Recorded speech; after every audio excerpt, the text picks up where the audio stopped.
Problem এটা হ'ল চাওকচোন, মানে যদি কোনোবাই জানে হা, মই ভিডিঅ'টো এইটো কাৰণে বনাইছোঁ কাৰণ মই একো মাথা মাৰি একো বিচাৰি পোৱা নাই। কি হৈছে ৰিয়েলি মই নাজানো। চাওক, ৰাতিপুৱা ভাগতে মানে এই কণ্টেণ্ট মনিটাইজেশ্যনৰ যোনটো অপশ্যন আছে ন, সেই অপশ্যনটো নাইকিয়া হৈ থাকিলে।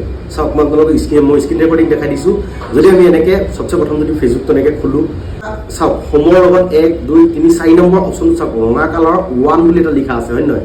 তাত যদি আমি ক্লিক কৰোঁ, ক্লিক কৰাৰ পিছত লাষ্টত গৈ পেলাই কি হ'ল আমাৰ, চাওক একে লাষ্টত মনিটাইজেশ্যনত কি আছে, মোৰ ষ্টাৰ আৰু পাৰ্টনাৰশ্বিপ এডছ আছে। আৰু তাত যদি চি অল মাৰোঁ, তাত চাওক স্ক্ৰীনশ্বটটো লগাই দিছোঁ আপোনালোকক, বা ছাইডত চাব পাৰি আছে। একে লাষ্টত চাওক, স্ক্ৰীনশ্বটটো লাষ্টত চাওক, নট য়েট এভেইলেবল, মানে এইকেইটা এভেইলেবল নাই মোৰ, কিন্তু মোৰ অলৰেডি ষ্টাৰটোহে এভেইলেবল আছিলে আৰু কণ্টেণ্ট মনিটাইজেশ্যনটো এভেইলেবল নাছিলে।